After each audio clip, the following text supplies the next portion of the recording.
শুধু বছর বছর রাজনৈতিক দলের বক্তৃতা করলাম। আর কি কাজ ছিল? আর বাইরে থেকে যত বহিরাগত আছে এক এক করে আমাদের ফুটপাত দখল করা। এই ছিল বাঙালির কালচার। আর যখন বাংলা পক্ষ বাঙালির পিঠটা পুরো দেয়ালে ঢেকে গেছে এবং দেয়ালের পেছন থেকে যদি কোনো মানুষ বাঙালিকে জাগিয়ে বলে তার নামে গর্ব চট্টোপাধ্যায়। আর আজকে এই যে এত বাঙালি আমরা এখানে দাঁড়িয়ে বসে আছি তার জন্য একটা পরিবার আমাদের। কেউ কাউকে আমরা চিনলাম না, কিন্তু আজ আমরা একটা পরিবারের পরিণত হয়েছি। তার নামও বাংলা পক্ষ, তার নামও বাংলা পক্ষ। আজকে যে এই যে এত বাঙালির উপর অত্যাচার, কোন রাজনৈতিক দল যাদেরকে আপনারা ভোট দেন প্রতিবাদ করে? বাঙালি আক্রান্ত হলে প্রতিবাদ করে? কেউ করে না। পাশে কাকে পায়? 24/365 দিনে বাংলা পক্ষকে পায়। যেখানে বাঙালি আক্রান্ত হয় সেখানে বাংলা পক্ষ চলে যায়। আর আমরা বাংলা পক্ষ জীবন দিয়ে বলতে পারি যে আমরা এই বাংলা পক্ষে বাংলা ভাষা আমার জীবন চলে যাবে তবু আমি বাংলা ভাষাকে রক্ষা করবো। জীবন চলে যেতে পারে তবু আমি বাংলা ভাষায় রক্ষা করবো। আর কোনো জায়গায় যদি দেখি বহিরাগত দ্বারা কোনো বাঙালি আক্রান্ত হচ্ছে আমার জীবন দিয়ে সেই বাঙালিটাকে রক্ষা করবো। এটাই আমার বাংলা পক্ষ।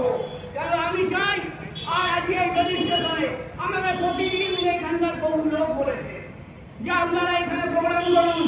আস্তে আস্তে আমাদের এই জায়গাটা বহিরাগত সংখ্যা বেড়ে যাচ্ছে, তাদের অত্যাচার একটু বেড়ে যাচ্ছে। কিন্তু আমি বলেছিলাম আমি একদিন এখানে করবই, কিন্তু আজ আমার গর্ব আনন্দের দিন যে আমি এত বাঙালির সাথে নিয়ে আজ এই প্রোগ্রামটা করবো। এর জন্য সকল বাংলা পক্ষের সদস্যদের আমার ধন্যবাদ এবং তার সাথে মিঠুন মন্ডল ধন্যবাদ।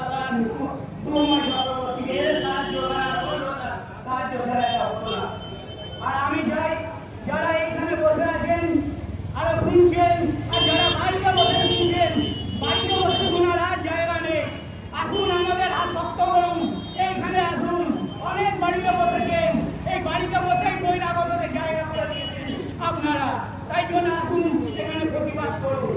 দেখছেন না আপনার শিয়ালদায় বাচ্চা বাচ্চা ছেলে হিন্দিতে তাদের বাংলায় ওখানে গেছিল বলছে হিন্দি করে বাংলায় বলেছিল বলে, কিন্তু বহিরাগত ফুটকাকর ক্রিমিনাল তারা বাংলা ভাষায় কথা বলেছিল বলে তাদেরকে মারছে। এটা কার সৌন্দর্য? এটা রাজনৈতিক দলের সৌন্দর্য আজ হচ্ছে। আজ কার সৌন্দর্য? কংগ্রেস অফিসে আমাদের সাধারণ সম্পাদক আক্রান্ত হলো, এটাও সেই রাজনৈতিক দলের সংঘাত। এরা 14% বহিরাগতকে টেনিয়ে 86% বাঙালিকে পেছনে বেড়ে দিয়েছে। তাই আগামী 26-এ আমি বেশি কিছু বলতে চাই না। আগামী 26-এ আমি এইটুকু বলতে চাই, বিধানসভা ভোট আসছে, প্রতিটা বাঙালিকে বলছি যারা আপনার কাছে আসবে শুধু একটাই কথা বলবেন যে বাঙালিকে আপনি কি দেবেন, তবেই আমি আপনাকে ভোট দেবো। ওই বহিরাগত দখল করবেন আমি আপনাকে ভোট দেবো না। আপনি বাঙালিকে কি করবেন তবেই আপনাকে আমি ভোট দেবো, নয় তো নয়। জয় বাংলা, সকলকে আমার